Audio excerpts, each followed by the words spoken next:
سر مہنگائی کی جو صورتحال ہے اس کی شرح جو ہے بڑھتی جا رہی ہے، ایک کے بعد ایک بم، ایک کے بعد ایک بم. اب حکومت نے ایک اور بم جو کہ بجلی جس کو بم کہہ سکتے ہیں عوام پر گرا دیا ہے. عوام کی نیندیں حرام ہو گئی ہیں. اس حوالے سے بھی بتائیے گا. دیکھیں انہوں نے بجلی کا ایک بم گرا دیا کہ جناب تو 1 کلو واٹ پر 200 روپے. ٹھیک ہے. اب جس کا 5 کلو واٹ ایک نارمل گھر کا ہوتا ہے تو 1000 روپیہ تو ہر گھر پہ انہوں نے فکس کر دیا. یہ تو اپنے دینے دینا ہے نا. اب مجھے بتائیں کہ 1000 بل میرا زیرو اگر بل ہو، میرا میٹر بند ہو، گھر میں کوئی افراد نہ رہتے ہوں، میری تمام اسسریز بند ہوں، فریج بنا ہو، واشنگ مشین میں نہ چلے، بچے گئے ہوں پھر بھی میں نے 1000 تو دینا ہے نا. اب کتنی لوٹ مار ہے یہ، کتنی بے بسی ہے لوگوں کے لیے کہ جو ایک آدمی گھر پر موجود ہے چلو اس سے اب نئے طریقہ کار لوٹ مار کے نکالتے ہیں. ٹھیک ہے. لائن لاسز کے نکالتے ہیں. بھائی لائن لاسز نہیں ہے، آپ کے ایس ڈی او جو ہے وہ اے سی لگا کر بیٹھے ہیں. ابھی موسم نہیں آئے، جائیں دیکھیں لینڈ سپرینٹ اے سی لگا کے اپنے کمروں میں بیٹھے ہیں. ایکسن صاحب اور اے سی صاحب سارے آپ کے وہ لگا کے بیٹھے ہوئے ہیں. ریونیو بورڈ کے اندر اے سی چل رہے ہیں. ان کو پوچھنے والا کون ہے؟ وہ ڈائریکٹ تاریں لگی ہوئی ہیں آپ کے. آئے میں آپ کو دکھا دیتا ہوں. آج بھی اگر آپ بلائت آباد سب ڈویژن میں چلے جائیں تو وہاں ڈائریکٹ تاریں ہیں. ٹھیک ہے نا. اسی طریقہ بورڈ والے میں چلے جائیں تو ڈائریکٹ تاریں ہیں. حسن پروانہ میں ڈائریکٹ تاریں لگی ہوئی ہیں. کوئی پرسان حال نہیں ہے. وہ بل کس میں ڈالنا ہے؟ اچھا پھر یہ ایک تو یہ کام ہو گیا. پھر یہ کہتے ہیں کہ جی دیکھیں جی یہ بجلی چوری ہو رہی ہے. لائن لاسز بالکل نہیں ہو رہی. اب مجھ سے آ جائیں. دیکھیں میرا گھر مثال ایک گلی میں ہے، گلگشت میں ہے. میرے گھر سے چونک تک کے 200 گھر ہیں، 50 ادھر 50. تقریباً ہر چوتھے گھر نے مثال ہے اسٹریٹ لائٹ لگائی ہوئی ہے.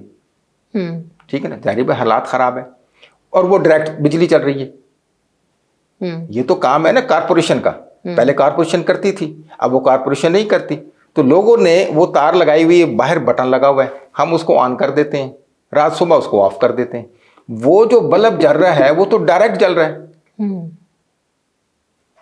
وہ لینڈ لاسز نہیں ہے کیونکہ محکمہ اس کے پیسے نہیں بھر رہا، کارپوریشن اس کے پیسے نہیں دے رہی. یہ کارپوریشن کا کام تھا، ایم ڈی اے کا کام ہے کہ میری اسٹریٹ لائٹ پر لائٹیں لگنی. اب یہ جو مین روڈ پہ کھمبے لگے ہوئے ہیں بجلی چوری ہو رہی ہے. ٹھیک ہے. تو اصل میں بجلی چوری باپ ملازمین کر رہے ہیں، افسران کر رہے ہیں، بل اس کے عوام بھر رہے ہیں. بھائی شاد و نادر 2-4 لوگ تو کر ہی لیتے ہیں نا. ہم فطرتاً تو کیا یعنی اتنے لائن لاسز تو نہیں ہو سکتے، لیکن اتنا تو نہیں ہوتے. اصل کہانی یہ ہے کہ تھانوں کی بجلی چوری پہ چل رہی ہے، سرکاری افسروں دفتروں کی چوری چلتی ہے. کیا میں بتاؤں آپ کو، نام لوں گا تو پھر وہ کہیں گے جی آپ زیادتی کرتے ہیں. ٹھیک ہے نا. آئیں مجھے دکھائیں کس تھانے میں کتنا بل آ رہا ہے اور کتنے اے سی لگے ہوئے ہیں. تعلیمی ادارے اے سی بجلی چوری کر رہے ہیں. کیسے چل رہے ہیں کہ وہ میڈم کو الاؤ ہی نہیں ہے اے سی لگا کے بیٹھی ہوئی ہے. ٹھیک ہے نا. کیونکہ بجلی تو گورنمنٹ نے ہم نے بھرنا ہے، دار بچوں نے بھرنے. تو یہ تمام معاملات ہیں. ریلوے کے افسران کو دیکھ لیں. ٹھیک ہے نا. کسٹم کو دیکھ لیں، ایف آئی اے کو دیکھ لیں. کس کس کی بات آپ کریں گے؟ تو اس لیے یہ بم نہ گرایا جائے. خدا را یہ جو 1000 اور مسئلہ ہے کہ 5 کلو واٹ جس کا 10 کلو واٹ اس کو 2000 دینا ہی دینا ہے. ٹھیک ہے نا. اس سے زیادہ ہے تو اب پھر دیکھ لیں کیا فیصلہ ہوگا. اربوں روپے پھر اکٹھے ہو جائیں گے اور پھر کہتے ہیں جی ہم غریب ہیں، عوام ٹیکس نہیں دیتی، عوام خیال نہیں کرتی. بھی عوام کتنا خیال کریں گے؟ عوام کا آپ خیال کر لیں اس سے پہلے کہ عوام کا سانس نکل جائے. ٹھیک ہے نا. گرمی آنے والی ہے. ابھی تو عوام سولر پہ چلی گئی ہے. ایک پلیٹ لگا کر بیچاروں نے کولر لگا کے بیٹھی ہے. سارا دن ان کی لائٹیں آف ہوتی ہیں، رات کو وہ 2 بلب جلاتے ہیں. ٹھیک ہے نا. بامشکل پانی کے لیے پمپ چلاتے ہیں. تو پھر تو یہ تو 1000 تو ان کا ویسے ہی بن گیا. تو جو باقی الحمدللہ بنے گا اس میں برکت ڈلے گی تو پھر بالکل کتنا آئے گا. صحیح کہہ رہے ہیں سر. جس طریقے سے گرمی کی شروعات ہو چکی ہے، گرمی کی آمد ہے، بل تو ہوں گے ہی ہوں گے. سر مضر صحت جو جوسز ہیں اور جو پانی کی بوتلیں ان کا استعمال بھی عام ہو جائے گا جس کی وجہ سے لوگ بھی بیمار ہو سکتے ہیں. دیکھیں بڑی حیران کن بات یہ ہے کہ اس وقت جتنی بھی آپ پکڑ دھکڑ کر رہے ہیں اس سے زیادہ کام ہو رہا ہے. اب میں نشتر کی ایک بات کروں گا. نشتر کی کنٹین پر 2 نمبر جوس، 2 نمبر منرل واٹر. اب جو مریضوں کو بھی آپ 2 نمبر میں چیزیں کھلا رہے ہیں یا وہاں جو لواکین آ رہے ہیں، ٹھیک ہے نا، تو مجھے بتائیں وہ کیا کریں گے. نشتر کی کنٹین پر سرکٹ 2 نمبر، سموسے کا تیل 2 نمبر، آئل 2 نمبر، جوس 2 نمبر. اس کے بعد منرل واٹر، پیسے ایک نمبر کے، بلکہ زیادہ پیسے ایک نمبر کے، ٹھیک ہے نا. اکوافینا کے پیسے، نیسلے کے پیسے، پانی 2 نمبر، ٹھیک ہے نا. اب مجھے بتائیں کہ کوئی پوچھنے والا ایم ایس کدھر ہے؟ چلڈرن میں یہی ہو رہا ہے، شہباز شریف میں یہی ہو رہا ہے، ریلوے اسٹیشن پہ یہی ہو رہا ہے، جنرل بس سٹینڈ پہ یہی ہو رہا ہے، پارکوں کی کنٹینوں پر یہی ہو رہا ہے. تو خدا را کچھ خوف کریں. اور دیہی جو علاقہ جات ہے ہمارے پسماندہ، وہاں تو اللہ ہی پوچھنے والا ہے، ان سے اللہ ہی پوچھے، بندہ نہیں پوچھ سکتا ان سے، ٹھیک ہے نا. تو وہ اس وقت ان کی سیزن آنے لگا ہے گرمی، لوگوں نے جناب کام شروع کر دیا، گھر میں جوس پیک ہو رہے ہیں، ٹھیک ہے، ڈرموں کے اندر پائل ڈال کے اور پیپ لگا کے بوتلیں بھری جا رہی ہیں. یہ جی مینگو جوس اور یہ پائن ایپل اور یہ فلانا اور یہ فلانا. دیکھیں ابھی فالسا نہیں آیا، گھنٹہ گھر دیکھ لیں، ڈیرا اڈا دیکھ لیں، حسینہ گئی دیکھ لیں، فالسے کی ریڑیاں لگ گئی، ماہ رمضان میں لگ گئی. خدا کے لیے انہیں کسی نے نہیں پوچھا، فوڈ والوں نے نہیں پوچھا کہ بھائی فالسا تو آیا ہی نہیں، تو کون سی ماں کا فالسا کہاں سے لے آیا؟ تیرے گھر فالسا لگ رہا ہے کہ فالسے کی تو ریڈی لگا کے پھر رہے ہیں؟ فالسا کہاں سے آیا؟ بڑے بڑے بینر لگائے ہوئے انہوں نے، ٹھیک ہے، لیکن وہ لوگ پی بھی رہے ہیں اور وہ بیچ رہے ہیں. اسینس ہے، تو ملتان میں اسینس مافیا کا راج ہے، ان کا قلعہ کما کرنا چاہیے، ٹھیک ہے نا. دیسی گھی بھی یہ بنانے میں تیز ہے اور ہر چیز کی اسینس موجود ہے. تو لہٰذا عوام الناس کو بھی چاہیے کہ خصوصاً اس قسم کے ایرے گہرے ناموں پہ نہ جائیں، کسی اچھی چیز کو انتخاب کریں، ورنہ سادہ پانی پینے کو ترجیح دیں. سر جنگی صورتحال کی اگر بات کی جائے تو اسرائیل جنگ جس طریقے سے ہو رہی ہے، اس حوالے سے ایران نے ناکو چنے چبا دیے ہیں امریکہ کو. ٹرمپ بھی پریشان ہے، ٹرمپ کی عوام بھی پریشان ہے، اور اب 70 لاکھ افراد ٹرمپ کے خلاف سڑکوں پر نکل آئے ہیں. دیکھیں گزشتہ دنوں جو ٹرمپ نے کارنامہ سر انجام دیا، یہ انہوں نے کوئی پہلی دفعہ نہیں کیا. امریکہ کی ہسٹری ہے جھوٹ بولنے کی، فراڈ کرنے کی. جیسے کہ انہوں نے عراق پہ کہا کہ جنہوں نے مہلک ہتھیار بنا لیے، ٹھیک ہے نا، صدام نے، جب بعد میں کچھ بھی نہیں نکلا. اس سے پہلے بھی افغانستان پہ حملہ کیا، تب بھی یہی معاملہ تھا، اور دیگر بھی معاملات میں آپ دیکھیں کہ ایسا کچھ بھی نہیں. انہوں نے اپنا اسلحہ بیچنا ہے، ٹھیک ہے نا، اور اس کے بعد دنیا سے پیسہ بدماشی کے زور پر اکٹھا کرنا ہے، اور یہ ان کا شغل میلہ ہے، شغل ہے ان کا یہ، ٹھیک ہے. کوئی مرے نہ مرے، ان کا ایک بندہ مر جائے ان کو بختہ پڑ جاتا ہے، ٹھیک ہے نا. اور ہمارے ادھر عوام جو ہے، بچے، جیسے کہ آپ نے دیکھا فلسطین میں آج بھی ملبے نیچے لاشیں دبی ہوئی ہیں، کوئی پوچھنے والا نہیں ہے. اب ان کے جنازے اٹھے تو دیکھیں دنیا آسمان چلا گیا، لوگوں نے اٹھا لیا.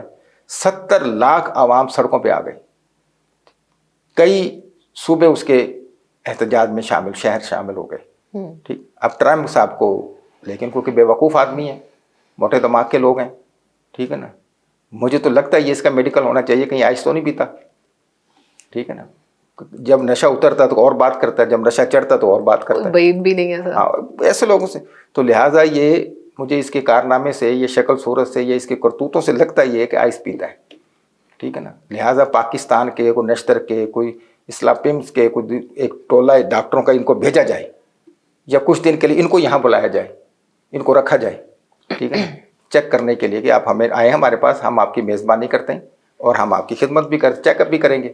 تو یہ ڈکلیئر تو کرو کہ یہ بندہ مینٹلی طور پہ ہے بھی صحیح کہ نہیں، کہ پاگل تو نہیں ہے، ٹھیک ہے نا. تو اس سے تو ہمارا وہ پاگل ہی اچھا نکلا جو ایمبولینس لے بھی گیا، کہ کتنے چوکوں سے گزر کر، کتنے چوراہوں سے گزر کر وہ ہسپتال پہنچ گیا، ایمبولینس لے گئے مینٹل ہسپتال سے. ورنہ کتنے بندے مر سکتے تھے. اس سے پوچھا گیا کہ تو نے پہلا گیئر کیسے لگایا، اس نے کیسے لگایا، اس نے کہا تو نے پیچھے کیا، اس نے کہا میں نے ایسے پیچھے کیا. وہ انٹرویو آئے ہوئے اس کے سوشل میڈیا پہ پاگل کے. تو بھائی ہمارا تو پاگل بھی تیرے امریکہ کے صدر سے اچھا ہے، اس کو پاگل خانے سے نکالو، اس کو امریکہ بھیجو، جہاز اڑائے F-16 وہاں جا کے. تو اللہ خیر کرے، احتجاج بڑھ رہا ہے اور انشاءاللہ زوال قریب ہے. سر ایک اور خبر کی طرف چلتے ہیں. اسپورٹ آفیسر عدنان نعیم وکالت کرنے لگے، کیا رولز کی سراسر خلاف ورزی نہیں؟ دیکھیں جب ایک آپ کے قانون ہے کہ کوئی سرکاری ملازم اپنی ڈیوٹی کے علاوہ کام نہیں کر سکتا، تو پھر اس کو، ہر آدمی کو چاہیے کہ اس دائرہ اختیار میں رہے. اب موصوف کی بھڑکے ہیں، وہ زبان زدیام کہتے پھر رہے ہیں کہ مجھے کوئی پوچھنے والا نہیں. وہ وکالت بھی کر رہے ہیں اور اسپورٹ آفیسر بھی ہیں. وہ معاملات کو بھی دیکھ رہے ہیں، اس لیے کہ وہ کوئی کہتے جی میں کہ میں میری مرضی، میں جو مرضی کروں۔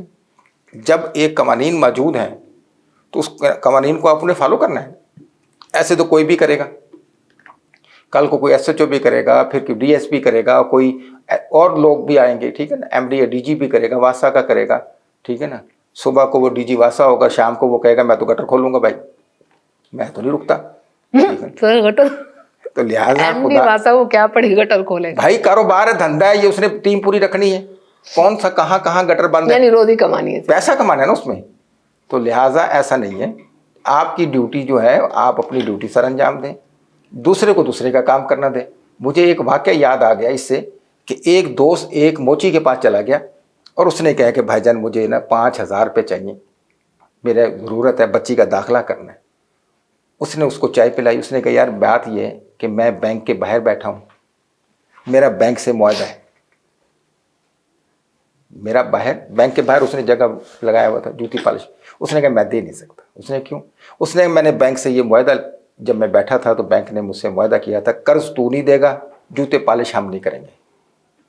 مینیجر نے کہا تھا جوتے پالش ہم نہیں کریں گے اور تو کسی کو قرض نہیں دے گا۔